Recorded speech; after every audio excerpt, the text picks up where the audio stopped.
चलिए और बच्चे फटाफट ज्वाइन कर लें। आइए सभी को गुड मॉर्निंग, स्वागत है आपका अपने YouTube चैनल में। आज हम अपने अगले टॉपिक में शुरू करते हैं। वैद्युत विभव से लेकर जो रिलेटेड टॉपिक हमने पढ़े हुए थे उसी को आगे लेकर चलते हैं।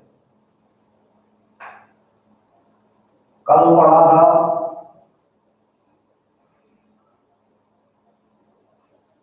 वैद्युत ध्रुव की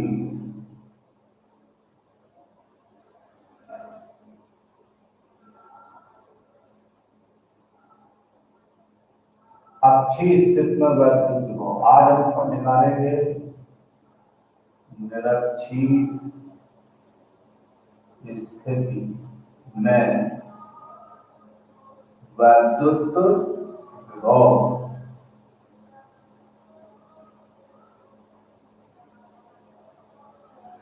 देखिए निरक्षीय स्थिति में क्या बनेगा, देखो सभी स्क्रीन पर ध्यान दें। ये बेटा बन जाएगा, मान लीजिए ये माइनस क्यू आवेश है, प्लस क्यू आवेश है, इनके बीच की दूरी बेटा 2L। निरक्षीय स्थिति लंबावत रेखा होगी उसी पर बनेगी ये P, इसके कारण यहाँ पर और इसके कारण यहाँ पर ये R मान लिया, ये L है, ये है, ये बन जाएगी √R² प्लस L² और ये भी बन जाएगी √R² प्लस L²।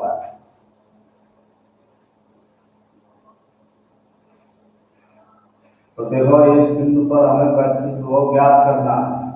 तो पहले इसके कारण निकले फिर इसके कारण निकले, दोनों के कारण उस पर वैद्युत विभव जो बेटा लिखेंगे। तो देखिए प्लस Q आवेश के कारण बिंदु P पर वैद्युत विभव V1 बराबर 1/4πε0 के Q अपॉन ये डिस्टेंस जो है R होती है तो √R² प्लस L² तथा -Q आवेश के कारण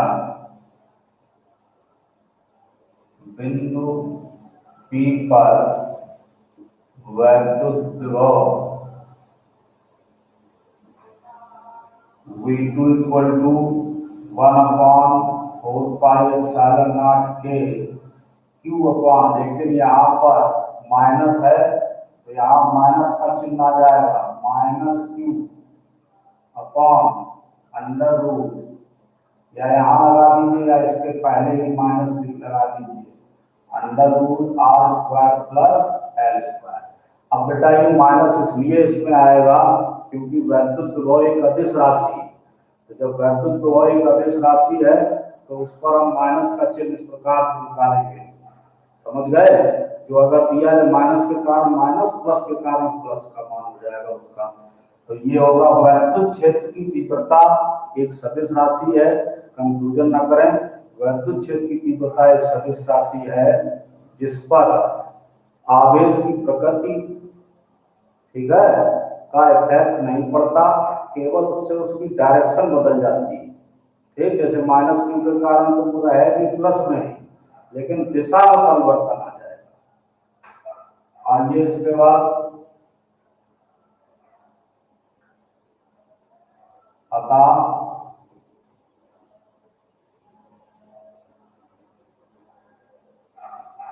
बिंदु P पर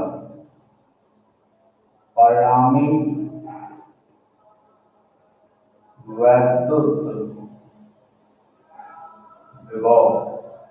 तो बिंदु P पर जब परिणामी वैद्युत विभव बेटा ज्ञात करेंगे तो V बराबर V1 प्लस V2। तो देखो V1 का मान है 1/4πε0 के Q upon √R² plus L²।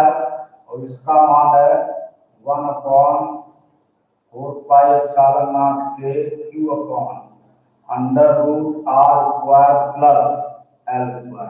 तो ये दोनों मान बेटा बराबर हैं, तो ये वैल्यू हो जाएगी 0।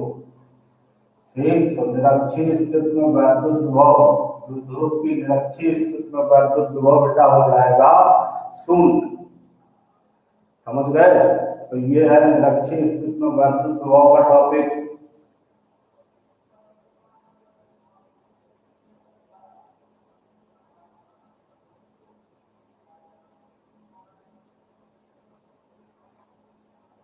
इसके बाद अगले टॉपिक पे चलते हैं। ये सभी को समझ में आ गया होगा।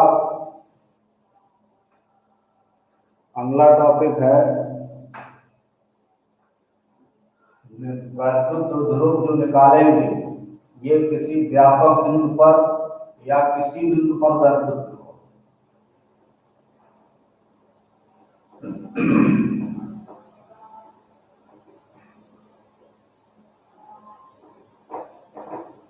ये प्लस और माइनस सभी समझ गए होंगे।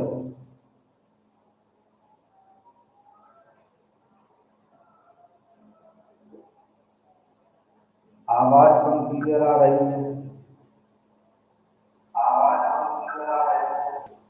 मेरे पास इधर तो सही है।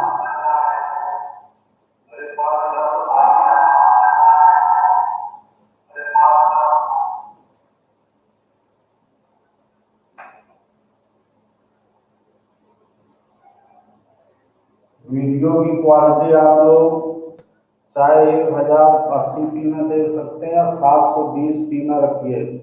ऊपर सेलेक्ट कर लीजिए, यहाँ पर जाकर ये इधर देखो, ये 3 डॉट्स पे यहाँ पे क्वालिटी सेलेक्ट कर लीजिए, ये आती है। तो इसमें 730p लगा लीजिए तो स्पष्ट हो जाएगा।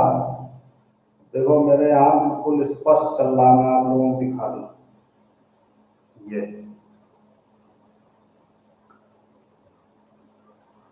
स्पष्ट आ रहा है,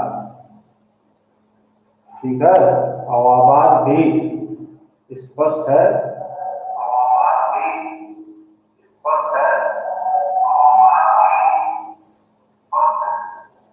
मैं बंद किए हूँ। चलिए अगला टॉपिक।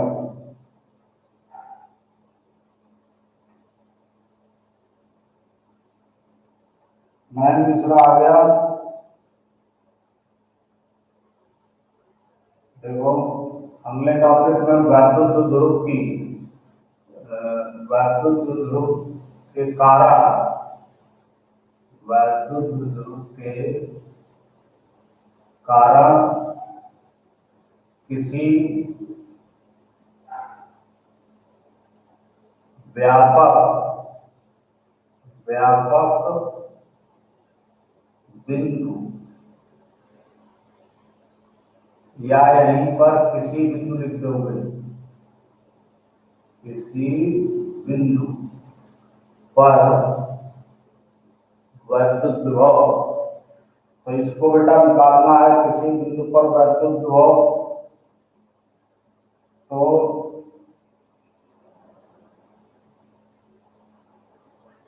देखिए कैसे सॉल्व करेंगे, ये बहुत महत्वपूर्ण पॉइंट है। इसको याद से ध्यान से देखिए और समझिए।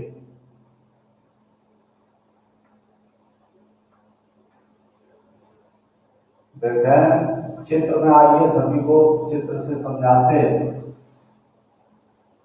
ये देखो बेटा एक वैद्युत ध्रुव है,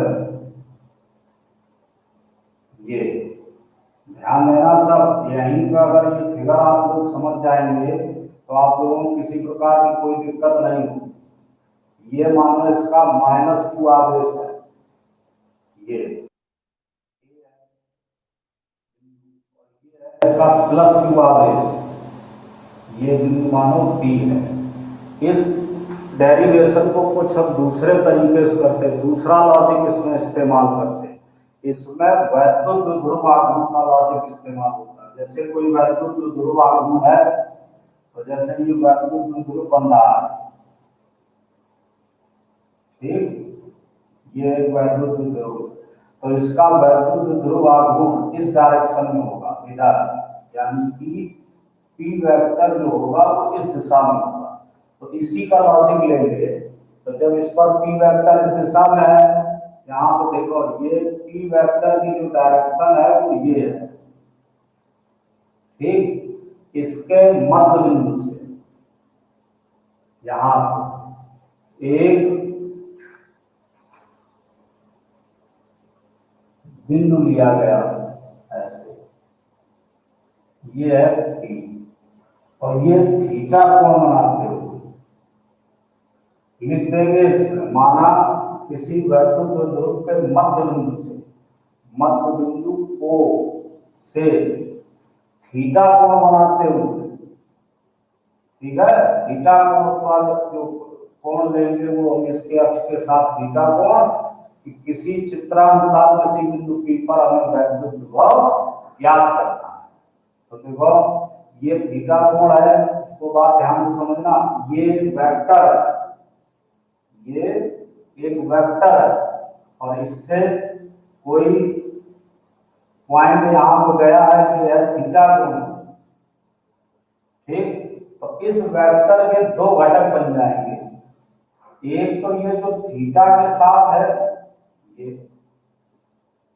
एक ये घटक बनेगा इसी वेक्टर के, इसके दो घटक बने बेटा, एक ये पी वेक्टर का, ये पी वेक्टर है, तो ये वाला घटक जो थीटा के साथ वो बन जाएगा पी cos थीटा, और एक इसके लंबवत रहेगा, इसका इसके लंबवत, ये समझ गए, और ये घटक बन जाएगा इसका पी sin थीटा, ठीक। तो यहाँ पर दो तरीके से ध्रुव आघूर्ण का उपयोग होगा, एक तो पी cos थीटा का और एक होगा पी sin थीटा का।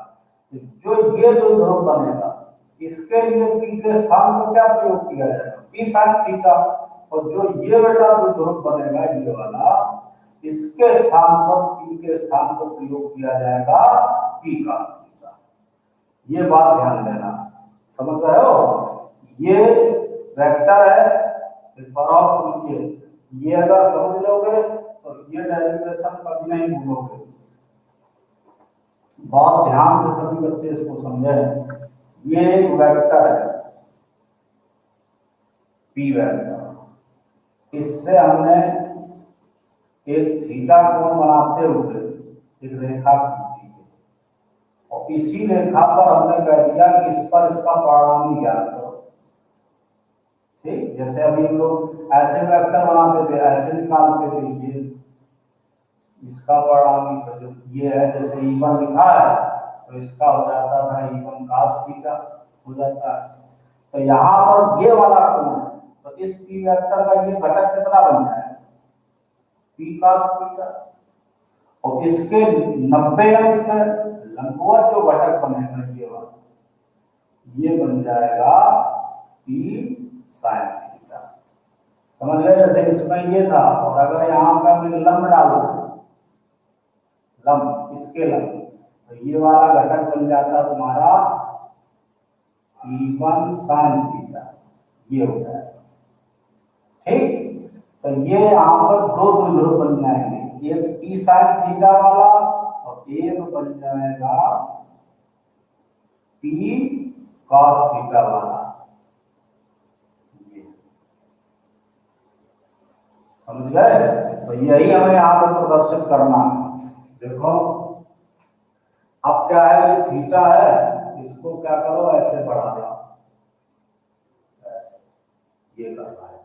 तो जब ये इस प्रकार हो गया तो यहाँ माइनस क्यू लिख दो और यहाँ प्लस क्यू लिख दो, ये डिस्टेंस भी मान लीजिए, बाद में लिख लेंगे। ये वाला घटक यहाँ पर इस पी की जगह पे यहाँ क्या लिखोगे, यहाँ लिखोगे पी cos थीटा, और दूसरा इस रेखा के पर लंब डालो, इस रेखा पर लंब डाला तो यहां पर ये माइनस क्यू बना दोगे, ये नहीं भी लिखोगे तब भी कोई दिक्कत नहीं। यहां पर इसको हम पी साइन थीटा लिखेंगे। मतलब इस स्थिति में बेटा दो ध्रुव आघूर्ण हो जाएंगे, एक पी cos थीटा का और एक पी साइन थीटा का, यानी दो ध्रुव निर्मित होंगे इस स्थिति के कारण। ठीक, तो अब देखो इस बिंदु को हमने यहां से लेना था इसी के केंद्र से, तो इसको हम अगर मान लें स्मॉल आर दूरी पर, ये स्मॉल आर दूरी पर है, समझ गए। तो अब दोनों के कारण इस बिंदु पर वैद्युत विभव निकाला जाएगा, पी cos थीटा के कारण और पी sin थीटा के कारण। देखो क्या होगा,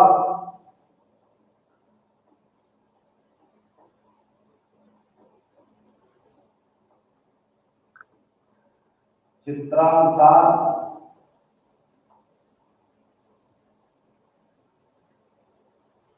पी वेक्टर के घटक पी cos थीटा के कारण, क्या लिखोगे, पी वेक्टर के घटक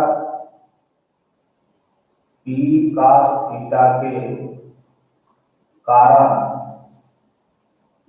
बिंदु P पर वैद्युत विभव तो हो जाएगा V1 इक्वल टू 1/4πε0। अगर इसको परावर्त उसमें रखोगे माध्यम में तो के लगा दोगे, नहीं रखोगे तो कोई दिक्कत नहीं, P cos theta upon r square. सूत्र होता है इसका V बराबर 1/4πε0 into P upon r square. याद रखिएगा इसका होता है, ये देखो ये दो ध्रुव है, तो अक्ष पर ये बिंदु पड़ रहा है, इसके इस दो ध्रुव पे ये किस पर पड़ रहा है, अक्ष पर, और इस दो ध्रुव पे निरक्ष पर ये बिंदु पड़ रहा है। तो अक्षीय स्थिति में वैद्युत विभव का सूत्र ये होता है, तो पी की जगह तो आ गया बेटा पी cos थीटा। अब देखो तथा पी वेक्टर के घटक पी sin थीटा के कारण बिंदु P पर वैद्युत विभव V2 इक्वल टू 0। ये बताओ जीरो पाओगे क्यों लिख दिया, ये जो दो ध्रुव आघूर्ण बन रहा इसकी निरक्षीय स्थिति पर ये बिंदु P पड़ रहा है, तो निरक्षीय स्थिति पर वैद्युत विभव का मान बेटा शून्य होता है। अतः बिंदु P पर परिणामी वैद्युत विभव V बराबर V1 प्लस V2, इसका मान है, ये तो 0 हो गया तो आ जाएगा V बराबर 1/4πε0 P cos theta upon r square, ये हो जाएगा। अब बताओ बेटा सबको समझ में आ गया, बताइए फटाफट बताओ, देख रहा हूं।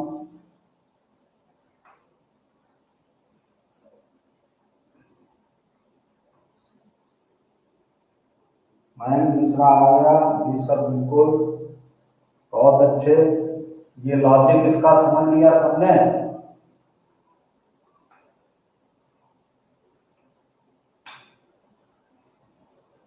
हाँ नीरज कुमार आ गया, रहमुद्दीन आ गया, सबको आ गया। प्रांजल शुक्ला कह रहा सर एक बार और समझा दीजिए। चलिए मैं एक बार इसको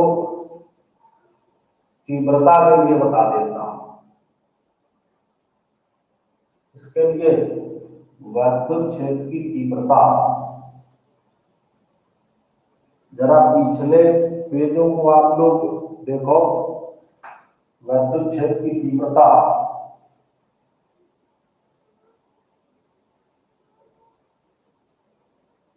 चित्र चित्र के अनुसार विभाग थोड़ा अच्छा अच्छा ठीक है। और बताओ।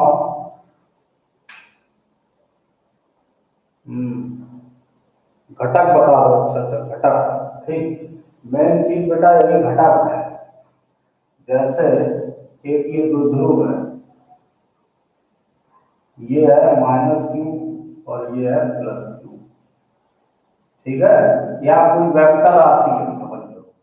द्विध्रुव में p तभी बनेगा जब एक द्विध्रुव बनेगा। ये है p वेक्टर। अब ये p वेक्टर है, इससे हमें इस p वेक्टर पर एक रेखा हमने खींची थीटा के ऊपर। ध्यान देना, ये ऐसी रेखा होती है, जब इस प्रकार से आपने खींचा तो लंब ऐसा बन जाता है। तो इसका बताओ बेटा, ये p वेक्टर का ये वाला घटक जिसके साथ थीटा है, तो ये बन जाएगा आपका p cos थीटा, और ये वाला घटक बन जाएगा p sin थीटा। ठीक, तो आप यहां बना था पहले द्विध्रुव, ये माइनस और ये प्लस, तो ये भी एक द्विध्रुव का निर्माण कर देगा, -q +q। यहाँ पर भी एक द्विध्रुव बन जाएगा, -q और +q। तो ये दो द्विध्रुव बन जाएंगे इसके कारण, एक ये और एक ये। तो अब जब ये द्विध्रुव बन गया तो ये बिंदु इसके द्विध्रुव पर बताओ क्या अच्छी स्थिति में पड़ रहा है। इसके लिए ये पड़ेगा अच्छी स्थिति में, और इसके लिए ये द्विध्रुव पड़ रहा है, तो इसके लिए जो है ये बिंदु पड़ेगा इसके लिए निरक्षीय स्थिति में।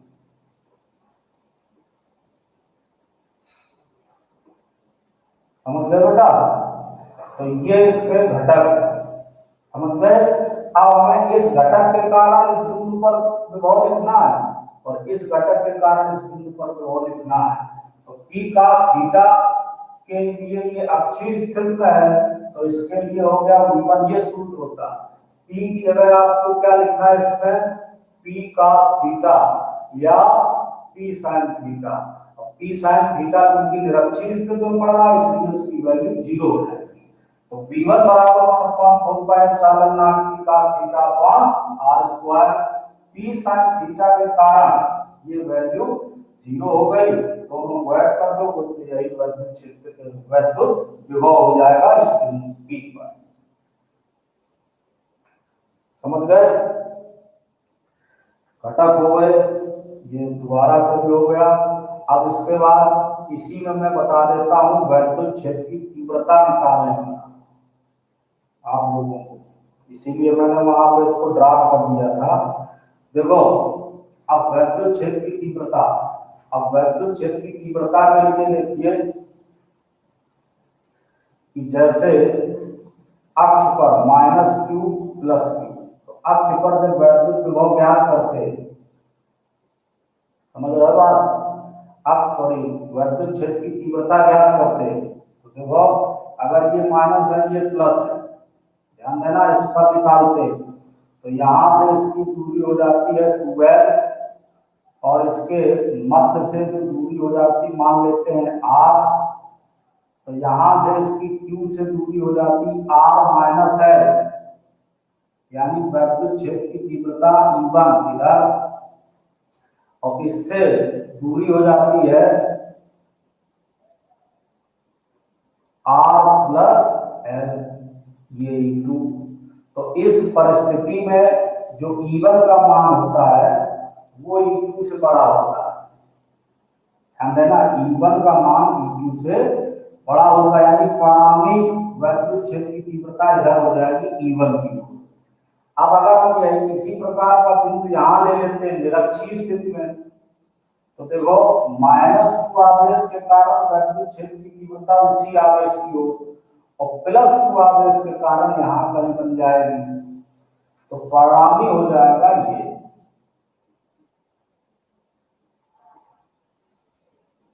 ये बन जाएगा इधर। ध्यान देना, ये बनेगा इस डायरेक्शन में। समझ गए?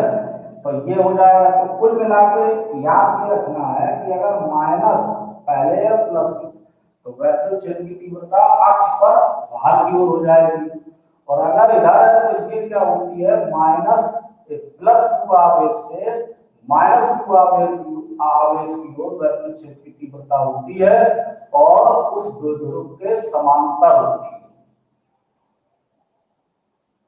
तो ये रिजल्ट हो जाएगा वैद्युत क्षेत्र की तीव्रता के लिए। तो हम इसी में देखो, इसी फिगर में वैद्युत क्षेत्र की तीव्रता की बात कर लेंगे। ये है माइनस q। तो अब देखो ये द्विध्रुव है, माइनस q और ये प्लस q, तो ये अक्षीय स्थिति बन रही है, ठीक है। तो अक्षीय स्थिति में वैद्युत क्षेत्र की तीव्रता इधर हो जाएगी, इसको मान लो T1 वेक्टर। अब देखो ये तो ध्रुव है ये वाला, तो इसके लिए ये बिंदु कैसा है, निरक्षीय स्थिति में, तो इसके लिए निरक्षीय स्थिति में वैद्युत क्षेत्र की तीव्रता ये बन जाएगी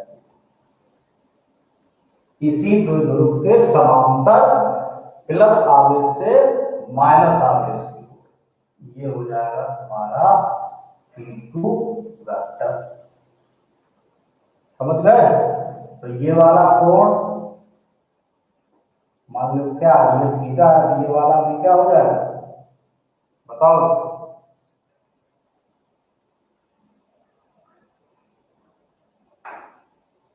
बोलो क्या हो जाएगा।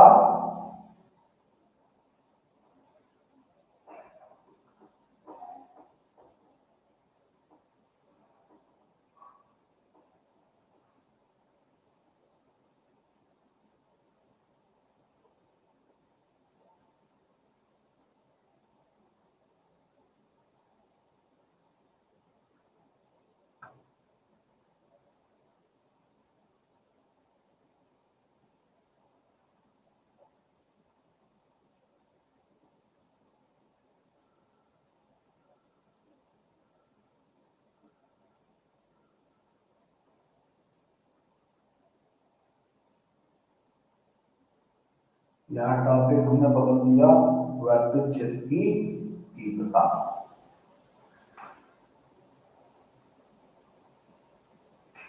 बहुत अच्छे अक्षय सचिन ये सब लिख रहे हैं, और बच्चे भी नहीं लिख रहे हैं, सोच समझ के लिखेंगे क्यों, और बच्चे क्यों नहीं लिख रहे हैं बताओ बताओ, क्यों नहीं लिख रहे हैं। यस त्रिवेदी लिख रहा है, अच्छा, और दूसरे बच्चे फटाफट लिखो बेटा, फटाफट लिखिए। सब आदर्श कुमार देखते तो है क्या लिख रहे हो क्या नहीं लिख रहे, आप लोगों की ये सब स्थितियां देखी जाए। कुलदीप साहू, इसका मतलब आप लोग बिल्कुल समझदार हो, समझ रहे हो।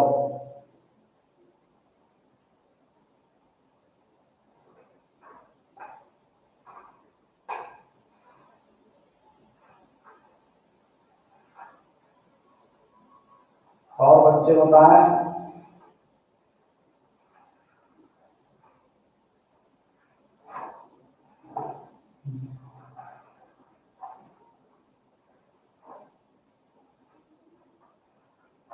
चलिए इसको सॉल्व किया जाए। बहुत अच्छे, 90 होगा।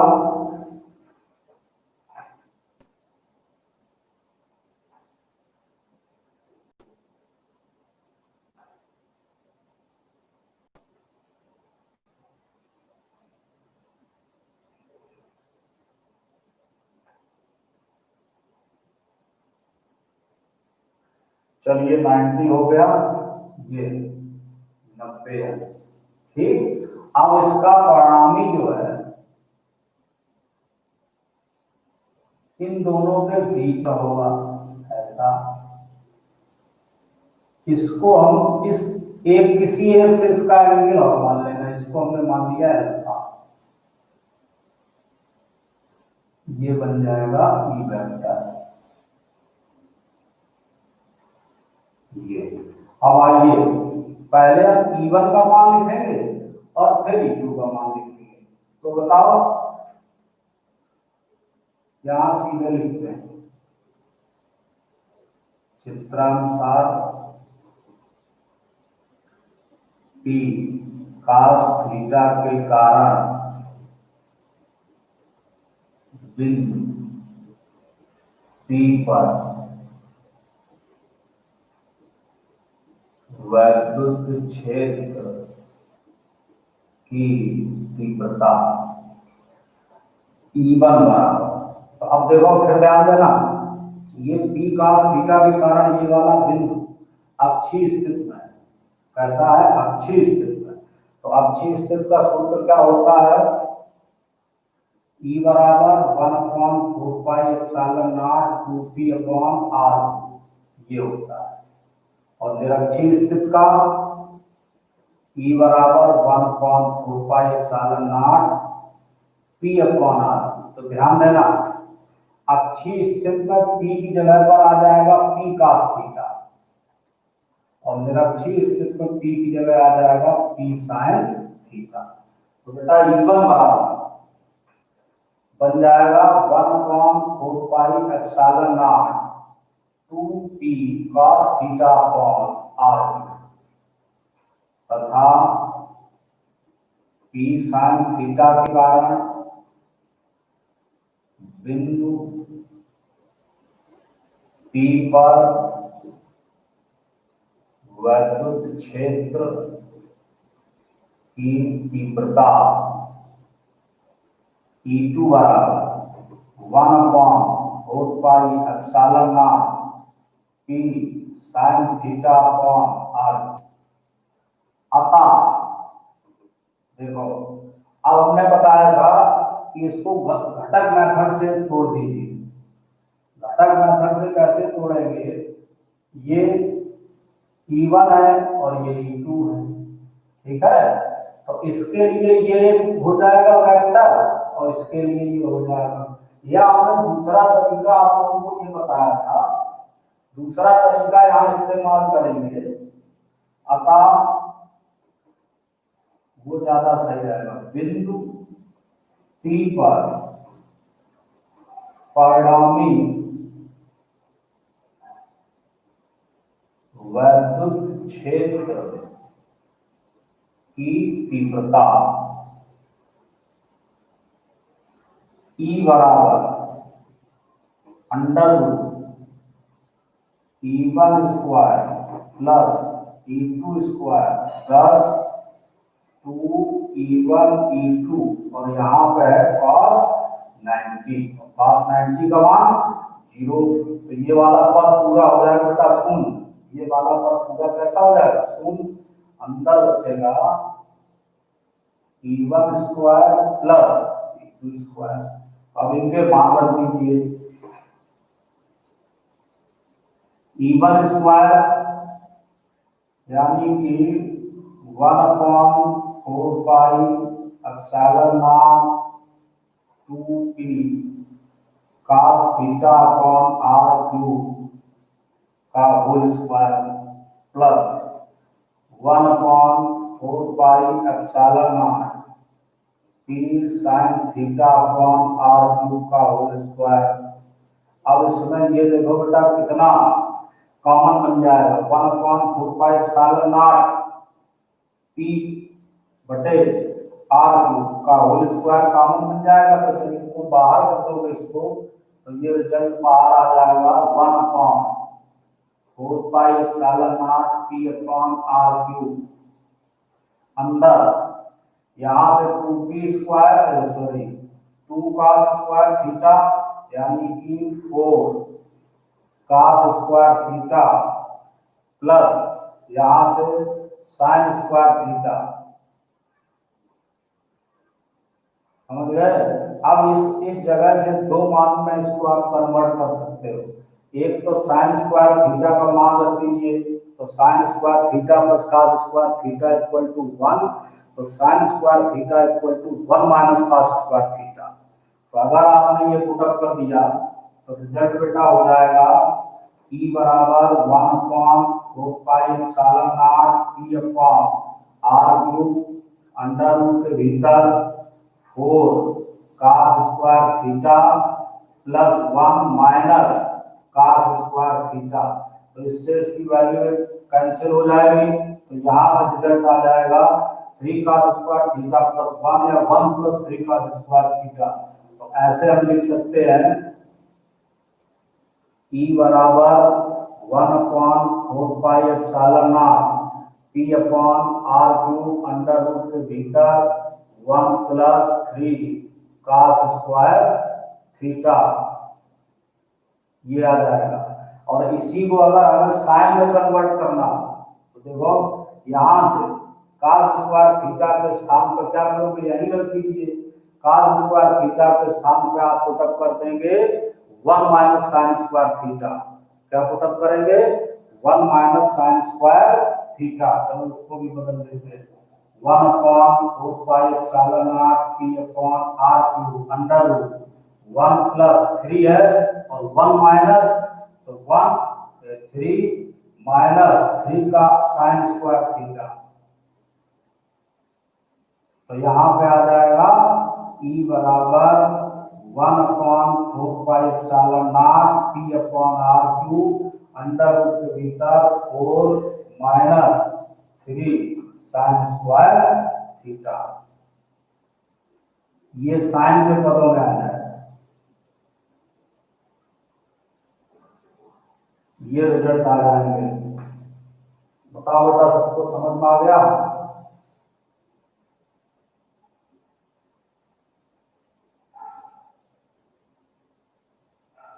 बोलो फटाफट बताइए।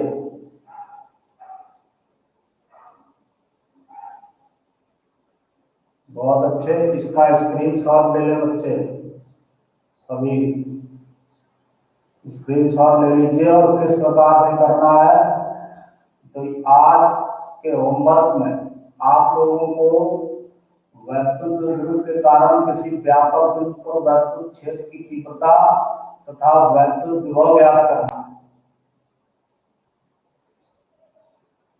समझ रहे सभी?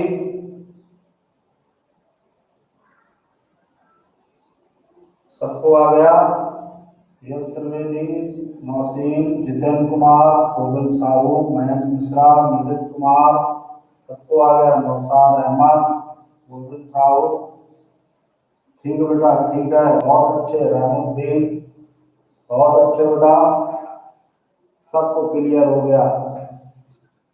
रविंद्र कुमार, अब बेटा इसमें एक काम और करते हैं, इसकी डायरेक्शन और लिख लेते हैं, ये इस दिशा से कैसे यहाँ हो गया।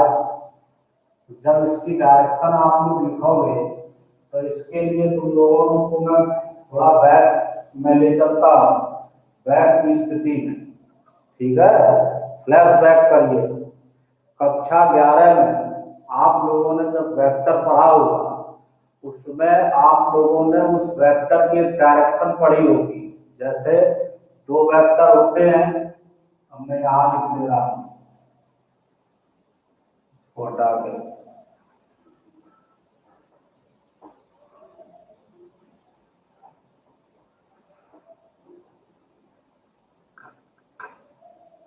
इसी में आगे टॉपिक बना दोगे तीव्रता की दिशा। तो जब 2 वेक्टर है तो 2 वेक्टर,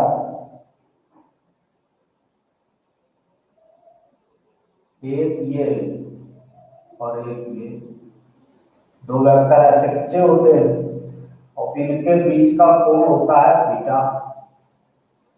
ये मान लो ए है, ये बी है, तो यहां से जब हम उसको बनाते हैं आर वेक्टर,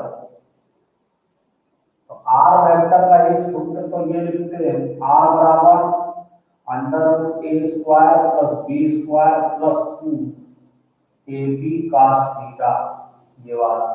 और अगर हमने ये कोण अल्फा मान लिया है तो इससे इसकी दिशा को जब हम ज्ञात करते हैं तो हमें फाइनल रिजल्ट मिलता है tan अल्फा बराबर b/a। क्या मिलता है? ये सूत्र है, इसका परिणामी हो गया r बराबर under root a square plus b square plus 2ab cos theta, और इसकी डायरेक्शन इस अक्ष से ये हो गई tan अल्फा बराबर b अपॉन a। तो ये समझ गए हो गए। इसी के तरह b की जगह पर हमारा आ जाएगा e2 और e की जगह a की जगह पर आ जाएगा e1। ठीक, तो यहीं पर हम वैद्युत क्षेत्र की तीव्रता की दिशा भी लिख लेंगे। ठीक, तो लिखेंगे चित्र से tan अल्फा इक्वल टू आ जाएगा e2 अपॉन e1, और e2 और e1 के अभी मान आप लोगों ने ऊपर लिखे हुए थे, not p sin theta upon r cube, और इधर आएगा 1 upon 4 pi epsilon not 2p cos theta upon r cube. ये सब कैंसिल कर दीजिए। tan अल्फा बराबर sin theta upon 2 cos theta, ये डायरेक्शन हो जाएगी वैद्युत क्षेत्र की तीव्रता की, या इसी को tan अल्फा बराबर 1/2 tan थीटा लिख सकते हैं। ठीक है, या अल्फा बराबर tan वर्ग 1/2 tan थीटा, ये हो जाएगा डायरेक्शन। इसका भी डायरेक्शन का भी आप लोग स्क्रीनशॉट करें। ये दिशा हो जाएगी। ठीक है, लेकिन ये E1 वेक्टर से है, E1 वेक्टर से।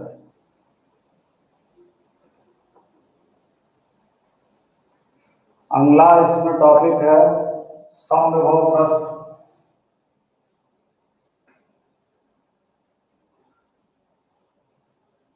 समविभव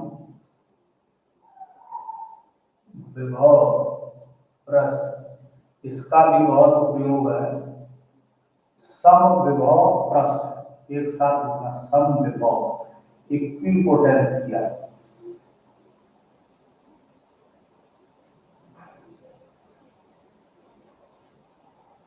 इक्विपोटेंशियल सरफेस।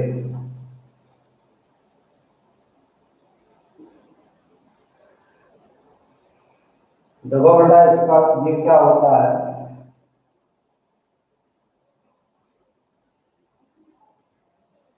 कोई वैद्युत क्षेत्र है, ये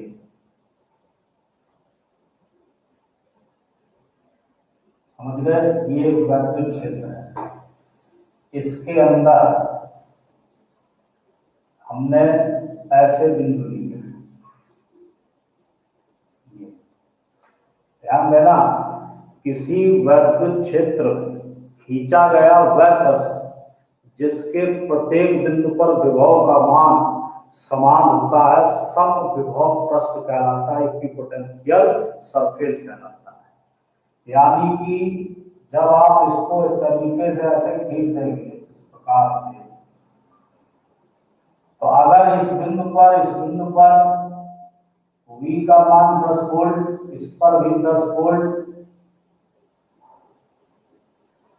और इस पर भी अगर 10 वोल्ट है, तो ये जो खींचा गया पृष्ठ है ये कहलाएगा समविभव पृष्ठ। क्या कहलाएगा? समविभव पृष्ठ किसी वैद्युत क्षेत्र में खींचा गया हुआ पृष्ठ जिसके प्रत्येक बिंदु पर वैद्युत विभव का मान समान होता है, समविभव पृष्ठ कहलाता है। समझ गए होंगे इसकी परिभाषा समविभव पृष्ठ की। तो समविभव पृष्ठ की परिभाषा ये हो गई। इसके बाद इसी में हम इसके गुण पढ़ेंगे, समविभव पृष्ठ के गुण, मेरिट्स क्या है। देखो, समविभव पृष्ठ के पहला मेरिट्स है, समविभव पृष्ठ के किन्हीं दो बिंदुओं के बीच, जैसे मान चलिए अभी हमने कहा था, ये ऐसा एक पृष्ठ खींच लिया वैद्युत क्षेत्र में जिसके प्रत्येक बिंदु पर विभव का मान अगर समान है, तो वो जो है, जैसे यहाँ V1 equal to 10 volt, V2 equal to 10 volt और V3 इक्वल टू 10 वोल्ट, और V4 इक्वल टू 10 वोल्ट, सभी जगह पर मान इक्वल है विभव का, तो इसमें क्या होता है कि ये पृष्ठ कहलाएगा समविभव पृष्ठ, समझ गए। और यदि अगर इसमें पहला गुण इसका ये है कि समविभव पृष्ठ के किन्हीं दो बिंदुओं के बीच, यानी जैसे ये और ये किन्हीं दो बिंदुओं के बीच वैद्युत विभवांतर शून्य होता है, किन्हीं दो बिंदुओं के बीच वैद्युत विभवांतर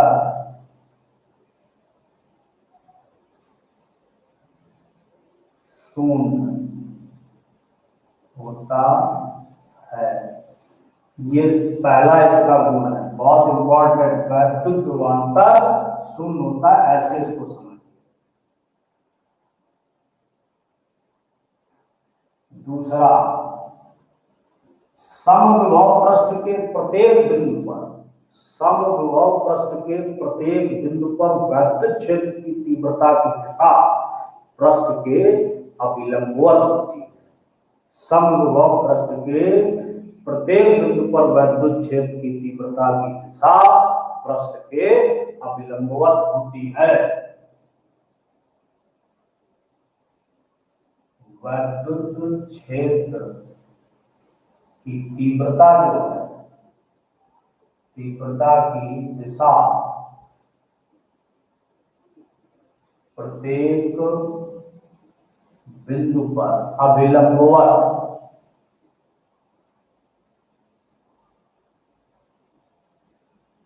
होती है।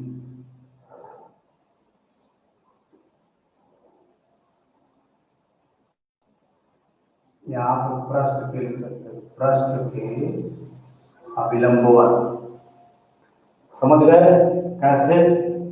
जैसे ये आवेश है, इसके चारों ओर हमने पृष्ठ खींच दिया, ऐसा सर्किल बना दिया,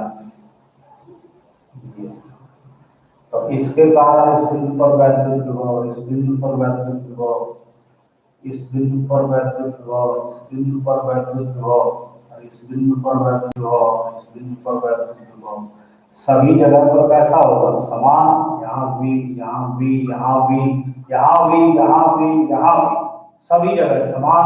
तो आप बेटा प्लस क्यू आवेश है, तो इसके कारण वैद्युत क्षेत्र इधर हो जाएगा, इसके कारण वैद्युत क्षेत्र इधर हो जाएगा, इसके कारण वैद्युत क्षेत्र इधर हो जाएगा, इसके कारण वैद्युत क्षेत्र इधर हो जाएगा, इसके कारण वैद्युत क्षेत्र इधर हो जाएगा, इसके कारण इधर हो जाएगा। समझ गए? तो सभी वैद्युत क्षेत्र की तीव्रता की दिशा समविभव पृष्ठ के प्रत्येक बिंदु पर पृष्ठ के अभिलंबवत होती है। तीसरी शब्द, तीसरा गुण इसका क्या है? समविभव पृष्ठ कभी भी एक दूसरे को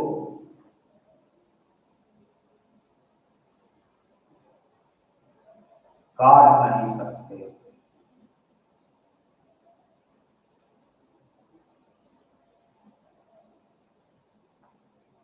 काट नहीं सकते, तो यानी कि दो अगर समविभव पृष्ठ है, दो समविभव पृष्ठ कभी भी एक दूसरे को काट नहीं सकते।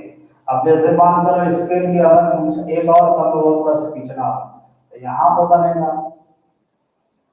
इसके बाहर खींचना हो, यहाँ प्रदर्शित होगा, ठीक है ना? कि ऐसा कि एक यहाँ से बनाया हुआ ऐसे काटता चला, ये नहीं, क्योंकि वहां पर फिर वैद्युत विभव प्रत्येक बिंदु पर समान ही नहीं होगा, ठीक है?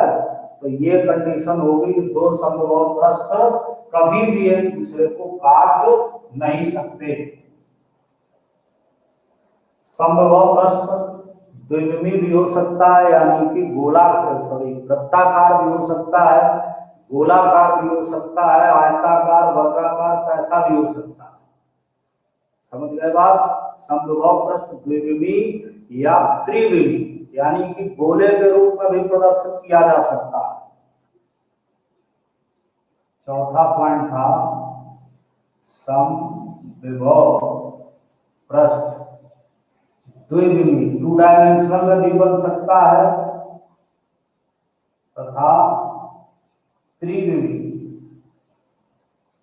3 डायमेंशनल में भी बन सकता है। द्विविमी तथा त्रिविमी या तथा लगा के अथवा शब्द लगाना, अथवा त्रिविमी हो सकता है।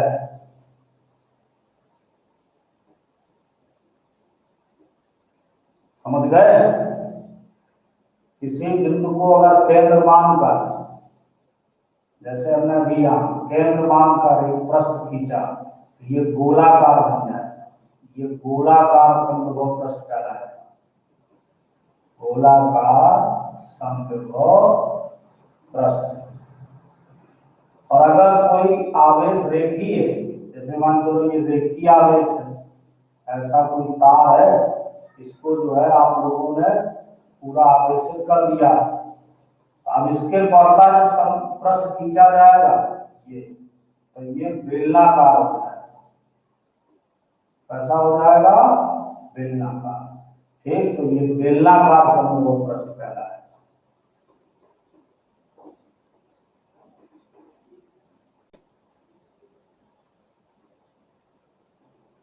तो ये बेटा समविभव पृष्ठ के लिए कुछ इंपॉर्टेंट फैक्ट्स थे। तो ये हो गया आपका समविभव पृष्ठ। बस आज के लिए सेशन समाप्त करते। विवान बता रहा, ऑडियो नहीं समझ आ रहा।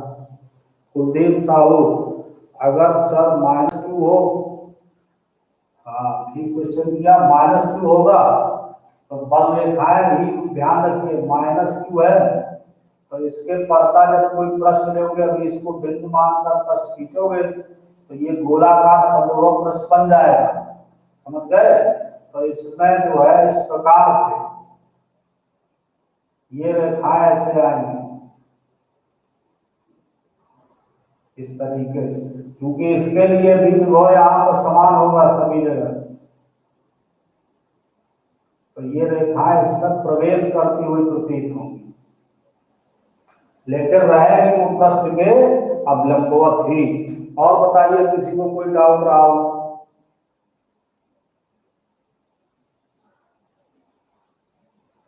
और बताओ बेटा फटाफट। उमंग यादव, नो डाउट, बहुत अच्छे। फिर आज का सेशन यहीं समाप्त कर रहे हैं। सभी को अच्छे से समझ में आ गया? कहीं कहीं बीच में बच्चे कहते हैं ऑडियो विमान, ऑडियो तो क्लियर चल रहा बेटा, बिल्कुल क्लियर चल रहा बेटा।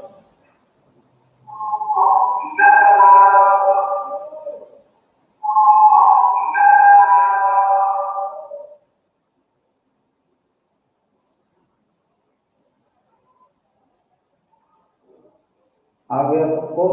आज जो है सेशन फिर समाप्त किया जाए। सभी को गुड मॉर्निंग।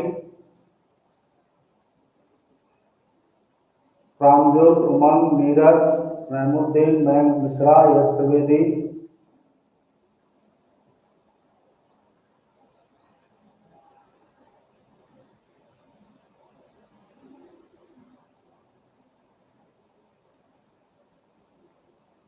ठीक है बेटा, फिर शाम को मिलते हैं अपने